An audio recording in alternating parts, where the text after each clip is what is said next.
வணக்கம். ஜெம் செய்திகளுக்காக நான் உங்கள் குணா. இந்திய நேரப்படி மதியம் 1:30 மணி செய்திகள். முதலில் ஜெம் தலைப்பு செய்திகளை காணலாம்.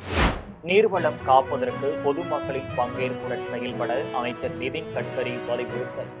நீர்வளம் காப்பது சுற்றுச்சூழலை காப்பதுடன் தொடர்புடையது என்பதை சுட்டிக்காட்டல். கேரள மாநிலத்தின் 13வது முதலமைச்சராக பதவியேற்றுக் கொண்டார் சதீசன். முதலமைச்சருடன் காங்கிரஸ், முஸ்லிம் லீக் கூட்டணி கட்சிகளைச் சேர்ந்த 21 பேர் அமைச்சர்களாக பதவியேற்பு. அதிமுக அமைப்பு செயலாளர் உறுப்பினர் பொறுப்புகளில் இருந்து விலகினார் முன்னாள் அமைச்சர் செம்மலை. கட்சியில் அடுத்தடுத்து நடக்கும் நிகழ்வுகள் மிகுந்த மனவேதனையை உண்டாக்கிவிட்டதாக வருத்தம். தமிழ்நாட்டில் மே 20ஆம் நாள் வெளியாகுகிறது 10ஆம் வகுப்பு தேர்வு முடிவுகள். கோடை விடுமுறைக்கு பின் ஜூன் முதல் நாளில் பள்ளிகள் திறக்கும் என்று அமைச்சர் ராஜ்மோகன் அறிவிப்பு. அமைதி பேச்சை நிறுத்தினால் ஈரான் கடும் விளைவுகளை சந்திக்க வேண்டியிருக்கும் என்று அமெரிக்கா எச்சரிக்கை. டொனால்ட் ட்ரம்ப் எச்சரிக்கையால் உலக சந்தையில் கச்சா எண்ணெய் விலை $111 உயர்வு. இனி விரிவான செய்திகளை காணலாம். நீர்வளம் காப்பதற்கு அரசை மட்டும் சார்ந்திருப்பதை விட்டு பொதுமக்களின் பங்கேற்புடன் கூடிய புதுமையான சோதிக்கப்பட்ட திட்டங்களை பின்பற்ற வேண்டும் என்று மத்திய சாலை போக்குவரத்து நெடுஞ்சாலைத்துறை அமைச்சர் நிதின் கட்கரி வலியுறுத்தியுள்ளார். மகாராஷ்டிர மாநிலம் நாகபுரியில் நீர்வளம் காக்கும் மாநாடு நடைபெற்றது. இதில் தேசிய அளவில் நீர்வளம் காக்கும் வல்லுநர்களும் செயல்பாட்டாளர்களும் கலந்து கொண்டனர். மாநாட்டில் பங்கேற்ற மத்திய அமைச்சர் நிதின் கட்கரி கிணறுகளுக்கு நீர் செறிவூற்றல், நீர்மட்டத்தை உயர்த்துதல், நீர்ப்பாசனத்தை மேம்படுத்துதல், சூரிய ஒளி மின் மோட்டாரை பயன்படுத்துதல் என பூர்த்தி சிஞ்சன், சம்புருதி, கல்யாண்காரி சன்ஸ்தா அமைப்பு விதர்பாவில் பல்வேறு பணிகளை ஆற்றி வருவதாக குறிப்பிட்டார். நீர்வளத்தை காப்பது சுற்றுச்சூழலை காப்பதுடன் தொடர்புடையது என்றும் இரண்டையும் இணைத்தே மக்கள் செயல்படுத்த வேண்டும் என்று கூறினார். நீர்வளம் காக்கும் திட்டங்களை செயல்படுத்த அரசின் நடவடிக்கைக்கு காத்திருக்க வேண்டியதில்லை என்றும் மக்களின் பங்களிப்புடன் அவற்றை செயல்படுத்தலாம் என்று அமைச்சர் நிதின் கட்கரி குறிப்பிட்டார். கேரள மாநிலத்தின் 13வது முதலமைச்சராக சதீசன் பதவியேற்றுக் கொண்டார். அவருக்கு ஆளுநர் ராஜேந்திர விஸ்வநாத் அர்லேக்கர் பதவியேற்பு உறுதிமொழியையும் ரகசிய காப்பு உறுதிமொழியும் செய்து வைத்தார். பதவியேற்பு விழாவில் ராகுல் காந்தி, பிரியங்கா, மல்லிகார்ஜுன கார்கே உள்ளிட்ட தலைவர்கள் பங்கேற்றனர். கேரள சட்டமன்ற தேர்தலில் ஐக்கிய ஜனநாயக முன்னணி 102 இடங்களை கைப்பற்றியது. இதனால் கேரளத்தில் 10 ஆண்டுகளுக்கு பிறகு மீண்டும் காங்கிரஸ் தலைமையிலான ஆட்சி அமைந்துள்ளது. திருவனந்தபுரம் சென்ட்ரல் விளையாட்டரங்கில் இன்று நடைபெற்ற விழாவில் கேரளத்தின் 13வது முதலமைச்சராக சதீசனுக்கு ஆளுநர் ராஜேந்திர விஸ்வநாத் அர்லேக்கர் பதவியேற்பு உறுதிமொழியையும் ரகசிய காப்பு உறுதிமொழியையும் செய்து வைத்தார். முதலமைச்சராக பதவியேற்றுக் கொண்ட சதீசனுக்கு ஆளுநர் பூங்கொத்து கொடுத்து வாழ்த்து தெரிவித்தார்.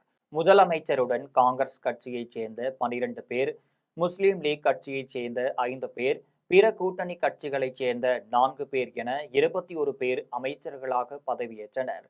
பதவியேற்பு விழாவில் காங்கிரஸ் தலைவர்களான ராகுல் காந்தி, பிரியங்கா, மல்லிகார்ஜுன கார்கே, கர்நாடக துணை முதலமைச்சர் சிவகுமார், தெலுங்கானா முதலமைச்சர் ரேவேந்திர ரெட்டி ஆகியோர் பங்கேற்றனர். இதேபோல் முன்னாள் முதல்வரும் இப்போதைய எதிர்க்கட்சி தலைவருமான பினராயி விஜயன், பாஜக மாநில தலைவரும் சட்டமன்ற உறுப்பினருமான ராஜீவ் சந்திரசேகர் ஆகியோரும் பதவியேற்பு விழாவில் கலந்து கொண்டனர். முதலமைச்சராக சதீசன் பதவியேற்றதை மாநிலம் முழுவதும் காங்கிரஸ் கட்சியினர் மகிழ்ச்சியுடன் கொண்டாடி வருகின்றனர். முன்னாள் அமைச்சர் செம்மலை அதிமுகவிலிருந்து விலகியுள்ளார்.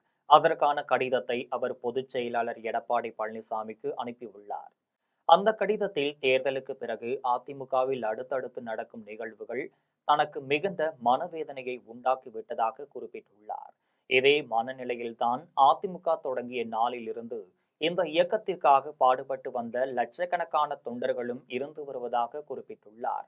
நடந்த நிகழ்வுகள், நடக்கும் நிகழ்வுகள் எதுவுமே திருப்தி அளிப்பதாக இல்லை என்றும் மாறாக கவலை அளிப்பதாக உள்ளது என்று குறிப்பிட்டுள்ளார். எம்.ஜி. ராமச்சந்திரன் உருவாக்கிய ஜெயலலிதா காப்பாற்றி இயக்கத்திற்கு இந்த கதையா என்று வினாவியுள்ளார். கற்பூரம் கரையலாம், கட்சி கரையலாமா என்று வினாவியுள்ளார். உட்கட்சி சண்டையால் அதிமுக அசிங்கப்படுகிறது என்று ஆங்கில நாளிதழ்கள் பரிகாசம் செய்யும் அவல நிலைமைக்கு போய்விட்டதாக குறிப்பிட்டுள்ளார். இதனால் கட்சியின் அமைப்பு செயலாளர், அடிப்படை உறுப்பினர் உள்ளிட்ட அனைத்து பொறுப்புகளிலும் இருந்து விலகுவதாக அறிவித்துள்ளார். அமைதி பேச்சை நிறுத்தினால் ஈரான் கடும் விளைவுகளை சந்திக்க வேண்டியிருக்கும் என்று அமெரிக்க அதிபர் டொனால்ட் ட்ரம்ப் எச்சரித்துள்ள நிலையில் கச்சா எண்ணெய் விலை மீண்டும் உயர்ந்துள்ளது. காலம் ஓடிக்கொண்டே இருக்கிறது. போரை முடிவுக்கு கொண்டு வருவதற்கான அமைதி பேச்சில் ஈரான் பங்கேற்க வேண்டும் என்று அமெரிக்க அதிபர் டொனால்ட் ட்ரம்ப் கூறியுள்ளார்.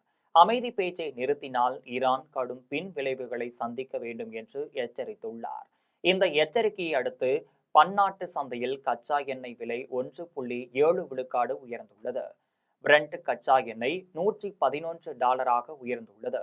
இதேபோல் அமெரிக்க நிறுவனங்களின் எண்ணெய் விலை 2 விழுக்காடு உயர்ந்து $107.62 உயர்ந்துள்ளது. தமிழ்நாட்டில் 10ஆம் வகுப்பு தேர்வு முடிவுகள் மே 20ஆம் வெளியாகும் என்று பள்ளிக்கல்வித்துறை அமைச்சர் ராஜ்மோகன் அறிவித்துள்ளார். தமிழ்நாட்டில் 10ஆம் வகுப்பு தேர்வை 9 லட்சம் பேர் எழுதியுள்ளனர். இதனைத் தொடர்ந்து விடைத்தாள் திருத்தும் பணி நடைபெற்றது. இந்த பணிகள் முடிவடைந்துள்ளது. இதனைத் தொடர்ந்து மதிப்பெண்களை கணினியில் பதிவேற்றும் பணி நடைபெற்றது. இந்நிலையில் 10ஆம் வகுப்பு தேர்வு முடிவுகள் மே 20ஆம் வெளியிடப்பட உள்ளதாக பள்ளிக்கல்வித்துறை அமைச்சர் ராஜ்மோகன் அறிவித்துள்ளார். மாணவர்கள் தங்கள் பதிவெண், பிறந்த நாள் ஆகியவற்றை அரசின் இணையதளத்தில் உள்ளீடு செய்து தேர்வு முடிவுகளை அறிந்து கொள்ளலாம் என்று அவர் தெரிவித்துள்ளார். தொடர்ந்து பேசிய அமைச்சர் ராஜ்மோகன், கோடை விடுமுறை முடிந்து திட்டமிட்டபடி ஜூன் முதல் நாளில் பள்ளிகள் திறக்கப்படும் என்று குறிப்பிட்டுள்ளார். தனது ஸ்வீடன் பயணம் இந்தியா ஸ்வீடன் உறவுகளுக்கு புதிய உத்வேகம் அளிக்கும் பல முக்கிய விளைவுகளை ஏற்படுத்தியது என்று பிரதமர் நரேந்திர மோடி தெரிவித்துள்ளார். பிரதமர் நரேந்திர மோடி தனது சமூக வலைதள பக்கத்தில் பதிவு வெளியிட்டுள்ளார். அதில் தனது ஸ்வீடன் பயணம் இந்தியா ஸ்வீடன் உறவுகளுக்கு புதிய உத்வேகம் அளிக்கும் பல முக்கிய விளைவுகளை ஏற்படுத்தியது என்றார்.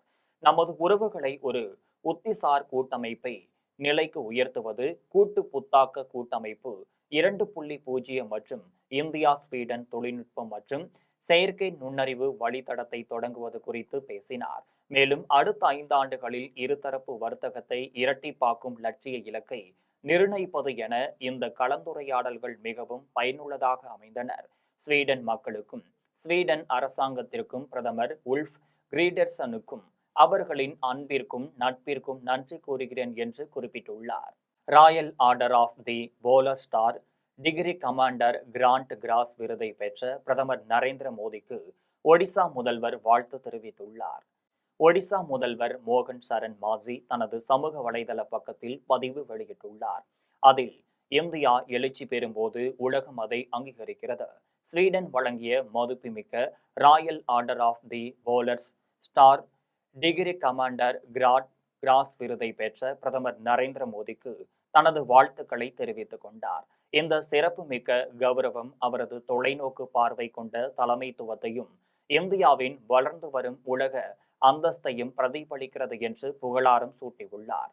இது ஒவ்வொரு இந்தியருக்கும் ஒரு பெருமைக்குரிய தருணம் மற்றும் இந்தியாவிற்கும் ஸ்வீடனுக்கும் இடையிலான ஆழமான நட்புறவுக்கு ஒரு சான்றாகும் என்று குறிப்பிட்டுள்ளார். இந்தோ பசிபிக் பிராந்தியத்தில் அமைதி மற்றும் நிலைத்தன்மையை ஊக்குவிக்கும் வகையில் தான் செயல்பட போவதாக இந்திய பாதுகாப்புத்துறை அமைச்சர் ராஜ்நாத் சிங் தெரிவித்துள்ளார். இந்தியாவின் பாதுகாப்புத்துறை அமைச்சர் ராஜ்நாத் சிங் தனது சமூக வலைதள பக்கத்தில் பதிவு வெளியிட்டுள்ளார். அதில் இன்று தான் ஹனோய் சென்றதாகவும் நமது ஈடுபாட்டின் எல்லையை மேலும் விரிவுபடுத்துவதற்காக இந்த வாரம் வியட்நாம் மற்றும் தென் கொரியாவிற்கு செல்வதை ஆவலுடன் எதிர்பார்ப்பதாகவும் கூறினார். மேலும் இந்தோ பசிபிக் பிராந்தியத்தில் அமைதி மற்றும் நிலைத்தன்மையை ஊக்குவிக்கும் வகையில் மூலோபாய இராணுவ ஒத்துழைப்பை ஆழப்படுத்துதல், பாதுகாப்பு தொழில் கூட்டமைப்புகளை வலுப்படுத்துதல் மற்றும் கடல்சார் ஒத்துழைப்பை மேம்படுத்துதல் ஆகியவற்றில் தான் கவனம் செலுத்துவதாக குறிப்பிட்டுள்ளார். திமுக கொண்டு வந்த திட்டங்கள் அமலில் இருக்கும் வரை திராவிட முன்னேற்ற கழகம் தான் தமிழகத்தை ஆள்கிறது என்று திமுக தலைவர் மு.க.ஸ்டாலின் தெரிவித்துள்ளார். தஞ்சாவூரில் திமுக சட்டமன்ற உறுப்பினர் பூண்டி கலைவாணனின் இல்ல திருமண விழாவில் திமுக தலைவர் மு.க.ஸ்டாலின் கலந்து கொண்டு மணமக்களை வாழ்த்தினார். தொடர்ந்து நிகழ்ச்சியில் பேசிய போது, யாரும் சோகமாக இருக்க தேவையில்லை, தமிழகத்தில் இன்றும் ஆட்சியில் இருப்பது திராவிட முன்னேற்ற கழகம் தான் என்று தெரிவித்தார். திமுக ஆட்சியில் கொண்டு வந்த திட்டங்களை தான் தற்போதைய அரசு நிறைவேற்றுகிறது என்று விமர்சித்தார். திமுக கொண்டு வந்த திட்டங்கள் அமலில் இருக்கும் வரை திராவிட முன்னேற்ற கழகம் தான் தமிழகத்தை ஆள்கிறது என்று தெரிவித்தார். எந்த பணியையும் செய்யாமல் சமூக வலைதளமான இன்ஸ்டாகிராம் மூலமாக தான் தமிழக வெற்றி கழகம் ஆட்சிக்கு வந்துள்ளதாக தெரிவித்தார். இளைஞர்கள் போதைப் பொருள் பயன்பாட்டிலிருந்து விலகி இருப்பதை உறுதி செய்வதற்கு விளையாட்டு நடவடிக்கைகளை ஊக்குவிப்பது ஒரு முக்கிய வழியாகும் என்று விளையாட்டுத்துறை அமைச்சர் ஆதவ் அர்ஜுனா தெரிவித்துள்ளார். சென்னையில் நேரு உள் விளையாட்டு அரங்கில் விளையாட்டுத்துறை அமைச்சர் ஆதவ் அர்ஜுனா திடீரென ஆய்வு மேற்கொண்டார். அப்போது அங்கு பயிற்சி மேற்கொண்டிருந்த இளம் வீரர்களுடன் கலந்துரையாடினார். இதன் பின்னர் செய்தியாளர்களை சந்தித்து பேசினார். அப்போது இளைஞர்கள் போதைப் பொருள் பயன்பாட்டிலிருந்து விலகியிருப்பதை உறுதி செய்வதற்கு விளையாட்டு நடவடிக்கைகளை ஊக்குவிப்பது ஒரு முக்கிய வழியாகும் என்று தெரிவித்தார்.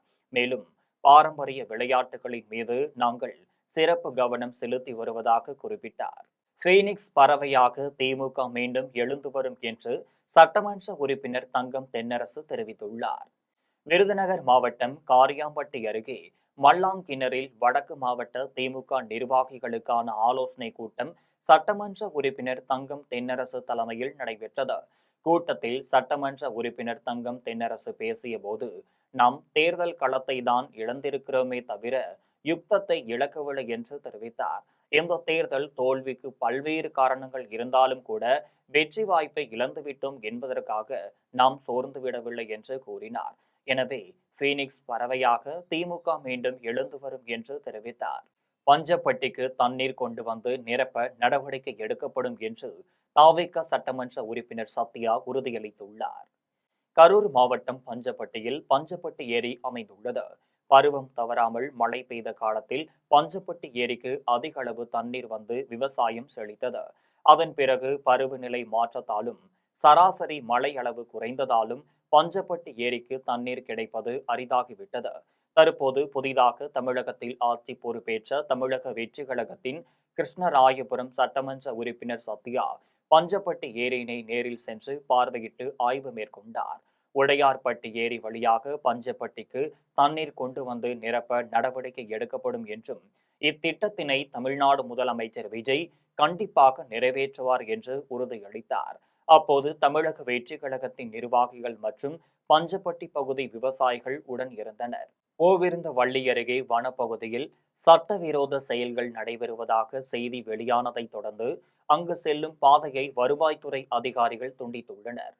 திருவள்ளூர் மாவட்டம் கோவிருந்தவள்ளி அருகே குந்தம்பாக்கத்தில் 100 ஏக்கர் பரப்பளவு கொண்ட முந்திரி காட்டில் இரவு நேரங்களில் செம்மண் கொள்ளை நடைபெறுவதோடு குப்பைகளை கொட்டி வனப்பகுதியை சமூக விரோதிகள் அளித்து வருகின்றனர்.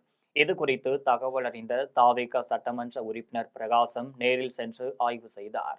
அப்போது அங்கு கொட்டி வரும் குப்பைகளை குறித்து வனத்துறை, வருவாய்த்துறை மற்றும் உள்ளாட்சித்துறை அதிகாரிகளுக்கு அலைபேசி மூலம் தொடர்பு கொண்டு புகார் அளித்தார். தொடர்ந்து உடனடியாக நடவடிக்கை மேற்கொள்ள வேண்டும் என கோரிக்கை விடுத்தார். இதனிடையே பூவிருந்தவள்ளி அருகே வனப்பகுதியில் சட்டவிரோத செயல்கள் நடைபெறுவதாக செய்தி வெளியானதை தொடர்ந்து அங்கு செல்லும் பாதையை வருவாய்த்துறை அதிகாரிகள் துண்டித்துள்ளனர். தமிழகத்தில் ஏற்பட்டுள்ளது நிரந்தரமான மாற்றம் அல்ல. இந்த மாற்றம் மக்களுக்கு ஏமாற்றமாக உருவாகும் காலம் 3 மாதம் மட்டுமே என அதிமுக முன்னாள் அமைச்சர் ராஜேந்திர பாலாஜி தெரிவித்துள்ளார். விருதுநகர் மாவட்டம் சிவகாசியில் அதிமுக முன்னாள் அமைச்சர் ராஜேந்திர பாலாஜி தலைமையில் அக்கட்சியின் தொகுதி நிர்வாகிகள் ஆலோசனை கூட்டம் நடைபெற்றது. கூட்டத்தில் அதிமுக பொதுச் செயலாளராக எடப்பாடி பழனிசாமி தொடர்ந்து பணியாற்றி தங்களது முழு ஆதரவையும் ஒத்துழைப்பையும் வழங்குவதாக தீர்மானம் நிறைவேற்றப்பட்டது.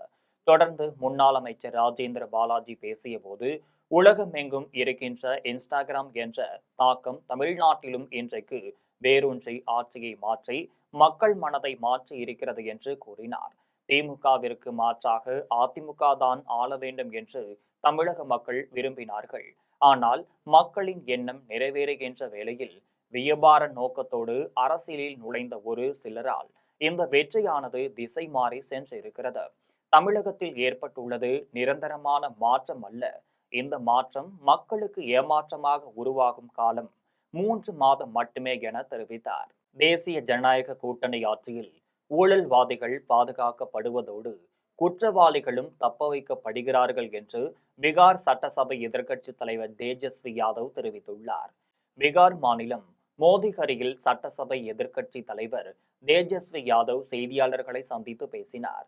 அப்போது பேசிய அவர், தேசிய ஜனநாயக கூட்டணி ஆட்சியில் ஊழல்வாதிகள் பாதுகாக்கப்படுவதோடு குற்றவாளிகளும் தப்ப வைக்கப்படுகிறார்கள் என்று தெரிவித்தார். நீட் தேர்வுத்தாள் கசிவது இது முதல் முறை அல்ல என்று கூறினார். ஏனென்றால் பீகாரிலும் இதுபோன்ற தேர்வுத்தாள் கசிவுகள் தொடர்ந்து நடந்துள்ளது என்று குற்றம் சாட்டினார். இருப்பினும் இதுவரை எந்த ஒரு மூத்த அதிகாரியோ அல்லது பாஜக தலைவரோ தண்டிக்கப்படவில்லை எனவும் அவர்கள் மீது எந்த ஒரு நடவடிக்கையும் எடுக்கவில்லை என்று குற்றம் சாட்டினார். ஆதரவற்று இருக்கும் செல்ல பிராணிகளை தத்தெடுக்க பிராணிகள் வளர்ப்பு ஆர்வலர்கள் முன்வர வேண்டும் என கோவை மாவட்ட வன அலுவலர் வெங்கடேஷ் பிரபு கேட்டுக்கொண்டார்.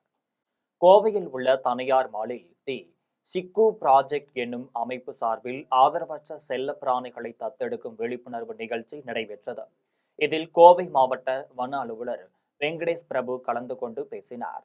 அப்போது பல்வேறு வெளிநாட்டு செல்ல பிராணிகளை விலை கொடுத்து வாங்குவதை காட்டிலும் ஆதரவற்று இருக்கும் செல்ல பிராணிகளை தத்தெடுக்க பிராணிகள் வளர்ப்பு ஆர்வலர்கள் முன்வர வேண்டும் என கேட்டுக்கொண்டார். இந்நிகழ்ச்சியில் செல்ல பிராணிகளுக்கு வாழ்நாள் இலவச மருத்துவ உதவிகள் வழங்கப்படும் என சிக்கு ப்ராஜெக்ட் நிறுவனங்களான அத்தவை ராவ், அமிர்தா ரமேஷ், நிதான் மற்றும் நேகா ஆகியோர் தெரிவித்தனர். இந்நிகழ்வில் செல்ல பிராணிகள் ஆர்வலர்களிடையே பெரும் வரவேற்பை பெற்றுள்ளது. தஞ்சாவூரில் காவல்துறையினரிடம் கண்டிப்பும் இருக்கும் உபசரிப்பும் இருக்கும் என்று கூறி இருசக்கர வாகன ஓட்டிகளுக்கு போக்குவரத்து காவல் ஆய்வாளர் ஐஸ்கிரீம் மற்றும் ஜூஸ் வழங்கினார். தஞ்சை ராஜா மிராசுதார் மருத்துவமனை சாலையில் போக்குவரத்து காவல் ஆய்வாளர் தலைமையில் காவலர்கள் வாகன சோதனையில் ஈடுபட்டனர். அப்போது அவ்வழியாக இருசக்கர வாகனம் ஓட்டி வந்த வாகன ஓட்டிகளை தலைக்கவசம் அணிந்து வந்தவர்கள், அணியாமல் வந்தவர்கள் என அனைவரையும் வரிசையாக நிற்க வைத்தனர். தொடர்ந்து காவல் ஆய்வாளர் பேசிய போது, அனைவரும் பிறந்தவுடன் பிறந்த சான்றிதழ் எடுக்கிறோம், பள்ளி காலத்தில் சாதி சான்றிதழ் எடுக்கிறோம், இதேபோல 18 வயது பூர்த்தி ஆனவுடன் அனைவரும் லைசன்ஸ் எடுத்துக்கொள்ள வேண்டும் என அறிவுறுத்தி ஐஸ்கிரீம் மற்றும் ஜூஸ் வழங்கினார். மேலும் காவல்துறையினரிடம் கண்டிப்பும் இருக்கும் உபசரிப்பும் இருக்கும் என்று தெரிவித்தார். கொமடிக்கோட்டையில் உள்ள அரசு மாதிரி மேல்நிலைப் பள்ளி 60 ஆண்டுகள் நிறைவடைந்ததையொட்டி முன்னாள் மாணவர்கள் வைர விழா கொண்டாடினர். தூத்துக்குடி மாவட்டம் கொமடிக்கோட்டையில் உள்ள அரசு மாதிரி மேல்நிலைப் பள்ளி 60 ஆண்டுகள் நிறைவடைந்ததையொட்டி அப்பள்ளியின் முன்னாள் மாணவர்கள் ஒருங்கிணைந்து வைர விழாவை கொண்டாடினர். இவ்விழாவில் தற்போதைய தலைமுறையினருக்கு பாரம்பரிய உணவுகளை அறிமுகப்படுத்தும் நோக்கில் நுங்கு, பனக்கிழங்கு, பதநீர், இளநீர், மோர் உள்ளிட்ட பல்வேறு உணவுப் பொருட்கள் காட்சிப்படுத்தப்பட்டு அனைவருக்கும் இலவசமாக வழங்கப்பட்டது. இதையடுத்து இந்த ஆண்டு 10 மற்றும் 12ஆம் வகுப்பு பொதுத் தேர்வுகளில் சிறந்த மதிப்பெண்களை பெறும் மாணவ மாணவிகளை தூத்துக்குடியில் இருந்து சென்னைக்கு விமானம் மூலம் இலவசமாக அழைத்து சென்று கௌரவிக்க திட்டமிட்டுள்ளதாக முன்னாள் மாணவர் சங்க நிர்வாகிகள் தெரிவித்தனர். வளசரவாக்கத்தில் போதைப் பொருள் மற்றும் மது எதிர்ப்பு பிரம்மாண்ட விழிப்புணர்வு பேரணி நடைபெற்றது. சென்னை வளசரவாக்கத்தில் போதைப் பொருள் மற்றும் மது எதிர்ப்பு விழிப்புணர்வு பேரணி நடைபெற்றது. இதில் அமமுக கவுன்சிலர் வி கிரிதரன் அறக்கட்டளை ஏற்பாட்டில் 500க்கும் மேற்பட்ட வில்வித்தை மற்றும் சிலம்பம் மாணவர்கள் பேரணியில் கலந்து கொண்டனர். இதன் பின்னர் வில்வித்தை மற்றும் சிலம்பம் போட்டி நடத்தப்பட்டு அதில் வென்ற மாணவர்களுக்கு பரிசுகளும் சான்றிதழ்களும் வழங்கப்பட்டனர். இந்நிகழ்ச்சிக்கு சிறப்பு விருந்தினராக கோயம்பேடு காவல் ஆய்வாளர் மகேஸ்வரி மற்றும் சுகாதார ஆய்வாளர் ஆகியோர் கலந்து கொண்டு மாணவர்களுக்கு பதக்கங்களை வழங்கினர். இந்நிகழ்வில் அறக்கட்டளை ஊழியர்கள், பொதுமக்கள் ஏராளமானோர் கலந்து கொண்டனர். பெருங்குளத்தில் அரசு நெல் கொள்முதல் நிலையம் இல்லாததால் 10,000க்கும் மேற்பட்ட நெல் மூட்டைகள் தேக்கமடைந்து விவசாயிகளின் வாழ்வாதாரம் பாதிக்கப்பட்டுள்ளது. தூத்துக்குடி மாவட்டம் பெருங்குளத்தில் அரசு நெல் கொள்முதல் நிலையம் இல்லாததால் 10,000க்கும் மேற்பட்ட நெல் மூட்டைகள் தேக்கமடைந்துள்ளது. தொடர்ந்து மழையின் காரணமாக நெல் முளைத்து வருவதால் பெரும் நஷ்டம் ஏற்படுவதாகவும் தற்காலிக நெல் கொள்முதல் நிலையம் உடனடியாக அமைக்க வேண்டும் என்று விவசாயிகள் வலியுறுத்தினர். பெருங்குளத்தில் விரைவில் போராட்டம் நடத்தப்படும் என விவசாயிகள் எச்சரிக்கை விடுத்துள்ளனர். இதில் சம்பந்தப்பட்ட அதிகாரிகள் தங்களது அலட்சிய போக்கை கைவிட்டு விவசாயிகளின் வாழ்வாதாரத்தை பாதுகாக்க வேண்டும் என விவசாயிகள் கோரிக்கை விடுத்துள்ளனர். பூவிருந்தவள்ளி பேருந்து நிலையத்தில் பயணிகளிடையே ஏற்பட்ட தகராறு அப்பகுதியில் பெரும் பரபரப்பை ஏற்படுத்தியுள்ளது. சென்னை தண்டையார்பேட்டை பகுதியைச் சேர்ந்த நாகராஜ் கோடை விடுமுறையொட்டி தன் குடும்பத்தினர் 10க்கும் மேற்பட்டோருடன் சுற்றுலா சென்றுவிட்டு மீண்டும் வீடு திரும்புவதற்காக பூவிருந்தவள்ளி பேருந்து நிலையத்திற்கு வந்தார். அப்போது பேருந்து நிலையத்தில் நின்று கொண்டிருந்த அரசு பேருந்தில் அனைவரும் ஏறி உள்ளனர். பேருந்தின் முன்பக்க இருக்கைகளில் அடுத்தடுத்து அமர்ந்திருந்த மது போதையில் இருந்த 3 நபர்களும் நாகராஜின் குடும்பத்தினருக்கு இடையே தகராறு ஏற்பட்டுள்ளது. இதில் சண்டையை விலக்கிவிட்ட போக்குவரத்து ஊழியர்கள் நாகராஜ் குடும்பத்தாரை பேருந்தில் இருந்து இறக்கிவிட்டனர். இதனால் ஆத்திரமடைந்த நாகராஜ் குடும்பத்தார் பேருந்து நிலைய நேர காப்பாளர் அலுவலக அதிகாரிகளை முற்றுகையிட்டு வாக்குவாதத்தில் ஈடுபட்டதால் அப்பகுதியில் பெரும் பரபரப்பு ஏற்பட்டுள்ளது. மூவலூரில் உள்ள அரசு மதுபான கடையில் சட்டத்திற்கு புறம்பாக மது பாட்டிலுக்கு 10 ரூபாய் வசூலித்ததை தட்டி கேட்ட இளைஞரின் தங்க சங்கிலியை மதுபான கடை ஊழியர் அறுத்த சம்பவம் அப்பகுதியில் பெரும் பரபரப்பை ஏற்படுத்தியுள்ளது. மயிலாடுதுறை மாவட்டம் மூவலூரில் உள்ள அரசு மதுபான கடையில் சட்டத்திற்கு புறம்பாக மது பாட்டிலுக்கு 10 ரூபாய் கூடுதலாக வசூலித்ததை தட்டி கேட்ட இளைஞர் ஒருவர் ஊழியர்களுடன் வாக்குவாதத்தில் ஈடுபட்டார். இந்த வாக்குவாதத்தின் போது இளைஞரின் கழுத்தில் இருந்த தங்க சங்கிலியை மதுபான கடை ஊழியர் ஒருவர் அறுத்ததால் அப்பகுதியில் பெரும் பரபரப்பு ஏற்பட்டுள்ளது. இதனால் மதுபான கடை மூடப்பட்டது. தொடர்ந்து அருகில் இருந்தவர்கள் இளைஞரை சமாதானப்படுத்தி அனுப்பி வைத்தனர். பின்னர் அரை மணி நேரத்திற்கு பிறகு மீண்டும் மதுபான கடை திறக்கப்பட்டு மது விற்பனை நடைபெற்றது. இந்த சம்பவம் குறித்து காவல்துறையினர் விசாரணை மேற்கொண்டு வருகின்றனர். விளாத்திக்குளம் அருகே அரிசி கடையில் தடை செய்யப்பட்ட புகையிலை பொருட்கள் விற்பனை செய்த 3 பேரை காவல்துறையினர் கையும் களவுமாக கைது செய்தனர். தூத்துக்குடி மாவட்டம் விளாத்திக்குளம் அருகே உள்ள குளத்தூர் காவல் நிலைய எல்லைக்குட்பட்ட பஜார் பகுதியில் தடை செய்யப்பட்ட புகையிலை பொருட்கள் விற்பனை செய்யப்படுவதாக காவல்துறையினருக்கு ரகசிய தகவல் கிடைத்தது. இந்த தகவலின் பேரில் அங்குள்ள ஒரு அரிசி கடையின் முன் சந்தேகிக்கும்படியாக நின்று கொண்டிருந்த இருவரை பிடித்து காவல்துறையினர் தீவிர விசாரணை நடத்தினர். விசாரணையில் அவர்கள் இருவரும் அந்த கடையின் உரிமையாளரான பிச்சைமணி என்பவரிடம் இருந்து புகையிலை பொருட்களை வாங்கியது தெரியவந்தது. இதனைத் தொடர்ந்து அதிரடி சோதனையின் முடிவில் தடை செய்யப்பட்ட 30 கிலோ புகையிலை பொருட்கள், ரொக்க பணம் ரூபாய் 10,000 காவல்துறையினர் பறிமுதல் செய்தனர். மேலும் சம்பந்தப்பட்ட 3 பேரையும் காவல்துறையினர் கைது செய்து விசாரணை மேற்கொண்டு வருகின்றனர். கோவில்பட்டியில் காதல் விவகாரத்தில் கத்தியால் குத்தப்பட்ட இளைஞர் உயிரிழந்த நிலையில் இது தொடர்பாக காதலியின் உறவினர்கள் 3 பேரை காவல்துறையினர் கைது செய்துள்ளனர். தூத்துக்குடி மாவட்டம் கரடிக்குளத்தைச் சேர்ந்த சஞ்சய் என்பவர் அருகில் உள்ள கெச்சிலாபுரத்தைச் சேர்ந்த குமார் என்பவரது மகள் கனகலட்சுமியுடன் காதலித்து வந்துள்ளார். இந்த காதலுக்கு பெண்ணின் வீட்டிலிருந்து எதிர்ப்பு தெரிவித்து வந்துள்ளனர். இந்நிலையில் சஞ்சய் மற்றும் அவரது நண்பர்கள் சென்னை செல்வதற்காக கோவில்பட்டி கூடுதல் பேருந்து நிலையத்தில் நின்று கொண்டிருந்தனர். அப்போது சஞ்சய் காதலித்த பெண்ணின் தந்தை குமார், அவரது உறவினர்கள் மாரிமுத்து, சங்கர நாராயணன் மற்றும் கனகலட்சுமி ஆகியோர் அங்கு வந்துள்ளனர். தொடர்ந்து பெண்ணின் தந்தை குமார் மற்றும் அவரது உறவினர்கள் சஞ்சய் உடன் வாக்குவாதத்தில் ஈடுபட்டனர். அப்போது மது போதையில் அவர்கள் சஞ்சயை கத்தியால் குத்தியுள்ளனர்.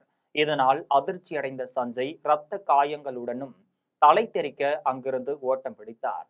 தொடர்ந்து பெண்ணின் உறவினர் சஞ்சயை துரத்தியுள்ளனர். அப்போது எதிர்பாராத விதமாக கத்திப்பட்டு மாரிமுத்துவிற்கும் காயம் ஏற்பட்டுள்ளது. தகவல் அறிந்து சம்பவ இடத்திற்கு வந்த கோவில்பட்டி மேற்கு காவல்துறையினர் இருவரையும் மீட்டு கோவில்பட்டி அரசு மருத்துவமனையில் சிகிச்சைக்காக அனுமதித்தனர். சஞ்சய்க்கு முதலுதவி சிகிச்சை அளிக்கப்பட்டு மேல் சிகிச்சைக்காக நெல்லை அரசு மருத்துவக் கல்லூரி மருத்துவமனைக்கு அனுப்பி வைத்தனர். ஆனால் அங்கு அவர் சிகிச்சை பலனின்றி பரிதாபமாக உயிரிழந்தார். இதையடுத்து கோவில்பட்டி காவல்துறையினர் பெண்ணின் தந்தை குமார், சங்கர நாராயணன், மாரிமுத்து ஆகிய 3 பேரையும் கைது செய்தனர். காதல் விவகாரத்தில் காதலியின் கண் முன்னே காதலன் கத்தியால் குத்தி உயிர் மாய்க்கப்பட்ட சம்பவம் அப்பகுதியில் பெரும் பரபரப்பை ஏற்படுத்தியுள்ளது. குடியாத்தத்தில் உள்ள கெங்கையம்மன் கோவிலின் பூ பல்லக்குகள் வீதி உலாவில் ஆயிரக்கணக்கான பக்தர்கள் கலந்து கொண்டு சாமி தரிசனம் செய்து வழிபட்டனர். வேலூர் மாவட்டம் குடியாத்தத்தில் உள்ள கெங்கையம்மன் கோவில் திருவிழாவையொட்டி 3 பூ பல்லக்குகள் வீதி உலா நடைபெற்றது. இதில் புஷ்ப வியாபாரிகள் சங்கம், குடியாத்தம் அகமுடையார் சங்கம் மற்றும் கோவில் சார்பில் வண்ண மலர்கள் மற்றும் மின் விளக்குகளால் அலங்கரிக்கப்பட்ட பூ பல்லக்குகள் நகரின் முக்கிய வீதிகள் வழியாக ஊர்வலமாக கொண்டு வரப்பட்டு கோவிலை வந்தடைந்தது. இதில் ஆயிரக்கணக்கான பக்தர்கள் கலந்து கொண்டு சாமி தரிசனம் செய்து வழிபட்டனர். குறிச்சிக்குளம் முத்துமாரியம்மன் கோவிலின் பூச்சொரிதல் விழாவில் வருவாய்த்துறையினர் கலந்து கொண்டு வழிபாடு செய்தனர். புதுக்கோட்டை மாவட்டம் ஆவுடையார் கோவில் அருகே குறிச்சிக்குளம் முத்துமாரியம்மன் கோவிலில் வைகாசி பெருந்திருவிழாவையொட்டி பூச்சொரிதல் திருவிழா நடைபெற்றது. இதில் வருவாய் கோட்டாட்சியர் அபிநயா தலைமையில் வண்ண மின் விளக்குகளால் அலங்கரிக்கப்பட்ட வாகனத்தில் மேளதாளங்கள் முழங்க ஆட்டம் பாட்டத்துடன் பூந்தட்டுகள் ஊர்வலமாக கோவிலுக்கு கொண்டு வரப்பட்டது. தொடர்ந்து அம்மனுக்கு சிறப்பு அபிஷேக ஆராதனைகள் நடைபெற்றது. இதில் வருவாய் வட்டாட்சியர் சிவகுமார், துணை வட்டாட்சியர் பாலமுருகன், வருவாய் ஆய்வாளர்கள், கிராம நிர்வாக அலுவலர்கள் உள்ளிட்டோர் கலந்து கொண்டு சாமி தரிசனம் செய்தனர். மயிலாடுதுறை அருகே மதங்கீசுவரர் சுவாமி கோவிலில் 12 சிவபெருமான்கள் அம்பாள்களுடன் திருக்கல்யாணம் நிகழ்ச்சி மிக சிறப்பாக நடைபெற்றது. மயிலாடுதுறை மாவட்டம் திருநாகூரில் உள்ள மதங்கீஸ்வரர் சுவாமி கோவிலில் 12 சிவபெருமான்கள் அம்பாள்களுடன் திருக்கல்யாணம் நிகழ்ச்சி நடைபெற்றது. இதில் சிறப்பு வழிபாடுகளுக்கு பிறகு 12 சுவாமிகளுக்கும் ரிஷப வாகனங்களில் எழுந்தருளினர். தொடர்ந்து சீர்வரிசை எடுத்து வரப்பட்டு திருமண சடங்குகள் நடைபெற்றது. இதன் பின்னர் 12 சுவாமிகளுக்கு திருக்கல்யாண உஸ்தவம் ஒரே நேரத்தில் மிக சிறப்பாக நடைபெற்றது. தொடர்ந்து திருக்கல்யாண கோலத்தில் மதங்க ரிஷிக்கு காட்சியளித்தார். இந்நிகழ்வில் ஏராளமான பக்தர்கள் கலந்து கொண்டு சாமி தரிசனம் செய்தனர். எண்ணூர் அருகே உள்ள அங்காள ஈஸ்வரி கோவிலில் 2000த்திற்கு மேற்பட்ட பக்தர்கள் தீ மிதித்து நேர்த்திக்கடன் செலுத்தி வழிபாடு நடத்தினர். சென்னை எண்ணூர் வருமா நகரில் அங்காள ஈஸ்வரி கோவிலில் தீமிதி திருவிழா நடைபெற்றது. இந்நிகழ்வில் பெண்கள், ஆண்கள் என 2000த்திற்கு மேற்பட்ட பக்தர்கள் அழகு குத்தியும் பக்தி பரவசத்துடன் தீ மிதித்து வழிபட்டு தங்களது நேர்த்தி கடனை செலுத்தினர். சுற்று வட்டாரத்தில் சுமார் 10,000த்திற்கு அதிகமான மக்கள் கூடும் திருவிழா என்பதால் ஏராளமான காவல்துறையினர் பாதுகாப்பு பணியில் ஈடுபடுத்தப்பட்டுள்ளனர். முன்னெச்சரிக்கை நடவடிக்கையாக பாரதியார் நகர் முதல் பர்மா நகர் வரை போக்குவரத்து தடை செய்யப்பட்டுள்ளது. அனைத்து கட்சியினரும், அனைத்து மதத்தினரும் ஒன்று கூடி இந்த திருவிழாவை கொண்டாடி மகிழ்ந்தனர். சென்னை சங்கரா நேத்ராலயா கண் மருத்துவமனையில் குழந்தை பருவ கண் புற்றுநோய் குறித்த விழிப்புணர்வு நிகழ்ச்சியில் மருத்துவ வல்லுநர்கள் பங்கேற்று உரையாற்றினர். மே 10 முதல் 16 வரை கண் புற்றுநோய் வாரம் கடைபிடிக்கப்பட்டது. இதையொட்டி குழந்தை பருவ கண் புற்றுநோய் விழிப்புணர்வு நிகழ்ச்சி சென்னை சங்கர நேத்ராலயத்தில் நடைபெற்றது. இந்த நிகழ்ச்சியை தேசிய சுகாதார இயக்கத்தின் ஆலோசகர் சீனிவாசன், கோல்டன் பட்டர்ஃபிளைஸ் நிறுவனர் அறங்காவலர் ஸ்டெல்லா மேத்யூ, டியாரக் கிட்ஸ் நிறுவனர் அறங்காவலர் அபர்ணா ஷியாம், டாக்டர் செந்தில்குமார் ஆகியோர் இணைந்து தொடங்கி வைத்தனர். இந்த நிகழ்ச்சியில் பேசியவர்கள், இந்தியாவில் ஆண்டுதோறும் 15,000 குழந்தைகளில் ஒருவருக்கு கண் புற்றுநோய் இருப்பதாக கண்டறியப்பட்டுள்ளது. இந்த நோயை தொடக்கத்திலேயே கண்டறிதல் பற்றிய அமர்வில் 20 முன்னணி மருத்துவமனைகளைச் சேர்ந்த மருத்துவர்கள் பங்கேற்றனர். இதில் பேசிய சுகனேஸ்வரி, விழிப்புணர்வை பரப்புவதே இந்த பயிலரங்கின் நோக்கம் என்று தெரிவித்தார். கண்ணின் நடுவே வெள்ளை எதிரொலிப்பு, கண் சிமிட்டுதல், கண் பெரிதாகவோ சிறிதாகவோ இருத்தல், கண் சிவந்திருந்தல் போன்றவை கண்காணிக்க வேண்டிய அறிகுறிகள் என தெரிவித்தார். இந்த நோயை தொடக்கத்திலேயே கண்டறிவதற்கான சிறந்த வழி குழந்தை பிறந்தவுடன் கண் பரிசோதனை செய்வதுதான் என்று தெரிவித்தார். நேபாளத்தில் நடைபெற்ற பன்னாட்டு சிலம்ப போட்டியில் கோவையைச் சேர்ந்த 18 மாணவர்கள் தங்கப்பதக்கம் வென்று சாதனை படைத்துள்ளனர். கோவை மோகன்ஸ் அகாடமி 8 ஆண்டுகளுக்கு மேலாக மாணவர்களுக்கு சிலம்பம், தடகள பயிற்சி அளித்து வருகிறது. இந்த அகாடமியைச் சேர்ந்த 25 மாணவர்கள் தேசிய அளவிலான போட்டிகளுக்கு தகுதி பெற்றனர். ஜனவரி 25ஆம் நாள் கோவாவில் நடைபெற்ற தேசிய சிலம்ப போட்டிகளில் 25 மாணவர்கள் கலந்து கொண்டு ஒற்றை கம்பு, இரட்டை கம்பு, வாள்வீச்சு, வேல்கம்பு வீச்சு, மான்கொம்பு ஆகிய பிரிவுகளில் சிறப்பான சாதனைகளை படைத்தனர். இந்நிலையில் மே 10ஆம் நாள் நேபாளத்தில் நடைபெற்ற இந்தோ நேபாள் பன்னாட்டு போட்டியில் மோகன்ஸ் அகாடமி சார்பில் 18 மாணவர்கள் பங்கேற்று தங்கப்பதக்கம் வென்றனர். இந்த 18 மாணவர்களுக்கும் தாய்லாந்தில் நடைபெற உள்ள ஏசியன் சாம்பியன்ஷிப் போட்டிக்கு தேர்வு செய்யப்பட்டுள்ளனர். இனி வருவது திரையுலக செய்திகள். கேரளாவில் நடிகர் விக்ரம் தோட்ட தொழிலாளர்களுடன் கலந்துரையாடி பாட்டு பாடிய வீடியோ காட்சிகள் தற்போது சமூக வலைதளங்களில் வைரலாகி உள்ளது. கேரள மாநிலம் மூணாறு பகுதியில் தேயிலை தோட்டத்திற்கு வந்த பிரபல நடிகர் விக்ரம் அங்கு பணியாற்றி வந்த தேயிலை தோட்ட பெண் தொழிலாளர்களுடன் நகைச்சுவையாக பேசியும் பாடல்களை பாடியும் மகிழ்ந்தார். இதன் பின்னர் விக்ரமை நேரில் கண்ட தொழிலாளர்கள் உற்சாகமடைந்து அவரது படங்கள் குறித்து பேசி கொண்டாடியதுடன் புகைப்படமும் எடுத்துக் கொண்டனர். இதன் வீடியோ காட்சிகள் தற்போது சமூக வலைதளங்களில் வைரலாகி வருகிறது. சென்னையில் மீரா கதிரவன் இயக்கத்தில் உருவாகியுள்ள ஹபிபி படத்தின் ட்ரெய்லர் மற்றும் இசை வெளியீட்டு விழா நடைபெற்றது. இயக்குனர் மீரா கதிரவன் இயக்கத்தில் ஹபிபி என்ற படம் உருவாகியுள்ளது. இஸ்லாமிய குடும்ப பின்னணியில் உருவாகியுள்ள இந்த படத்தில் இயக்குனர் கஸ்தூரி ராஜா முக்கிய வேடத்தில் நடித்துள்ளார். மேலும் ஈஷா, மாளவிகா மனோஜ், தனஸ்ரீ, சுதாகரன், அனுஸ்ரியா ராஜன், இஸ்மத் பானுரேகா உள்ளிட்டோரும் இதில் நடித்துள்ளனர். நேசம் என்டர்டெயின்மெண்ட் தயாரித்துள்ள இந்த படத்திற்கு மகேஷ் முத்துசுவாமி ஒளிப்பதிவு செய்துள்ளார். ஷாம் இசை அமைத்துள்ளார். இப்படம் வருகின்ற 28ஆம் தேதி திரையரங்குகளில் வெளியாக உள்ளது. இந்நிலையில் சென்னையில் இப்படத்தின் ட்ரெய்லர் மற்றும் இசை வெளியீட்டு விழா நடைபெற்றது. இந்த விழாவில் ஹபிபி படத்தின் ட்ரெய்லர் வெளியிடப்பட்டது குறிப்பிடத்தக்கது. இனி வருவது உலக செய்திகள்.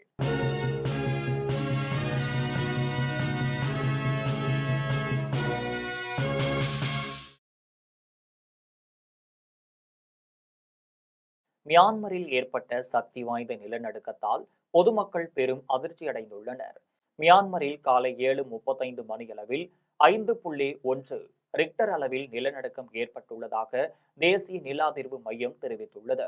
115 கிலோமீட்டர் ஆழத்தில் ஏற்பட்ட இந்த நிலநடுக்கம் 16.603 டிகிரி வடக்கு அட்சரேகையிலும் 96.153 டிகிரி கிழக்கு தீர்க்க ரேகையிலும் மையமாக கொண்டிருந்ததாக முதற்கட்டமாக தெரிவிக்கப்பட்டுள்ளது.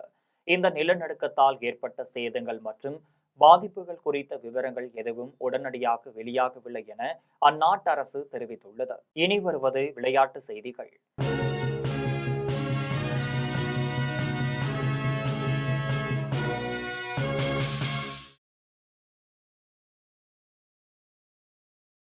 IPL 20 ஓவர் கிரிக்கெட் தொடரின் 63வது போட்டியில் சென்னை சூப்பர் கிங்ஸ் மற்றும் சன்ரைசர்ஸ் ஹைதராபாத் அணிகள் இன்று மோதுகின்றனர். சென்னை சேப்பாக்கத்தில் உள்ள MA சிதம்பரம் மைதானத்தில் 19வது IPL 20 ஓவர் கிரிக்கெட் தொடரின் 63வது போட்டி இன்று நடைபெறுகிறது. இந்த போட்டியில் சென்னை சூப்பர் கிங்ஸ் மற்றும் சன்ரைசர்ஸ் ஹைதராபாத் அணிகள் மோதுகின்றனர். இதில் சென்னை அணியின் கேப்டன் ருத்ராஜ் கெய்வாட் தலைமையிலான வீரர்களும் ஹைதராபாத் அணியின் கேப்டன் பாட் கமின்ஸ் தலைமையிலான வீரர்களும் பங்கேற்கின்றனர். இவ்விரு அணிகளும் இதுவரை 23 முறை நேருக்கு நேர் மோதி இருக்கின்றனர். இதில் சென்னை அணி 15 முறையும் ஹைதராபாத் அணி 8 முறையும் வெற்றி பெற்றுள்ளது. இன்றைய போட்டியில் யார் வெற்றி பெறப் போகிறார்கள் என்று ரசிகர்களிடையே பெரும் எதிர்பார்ப்பாக உள்ளது. இனி வருவது தங்கம், வெள்ளி மற்றும் பங்குச்சந்தை விலை நிலவரம்.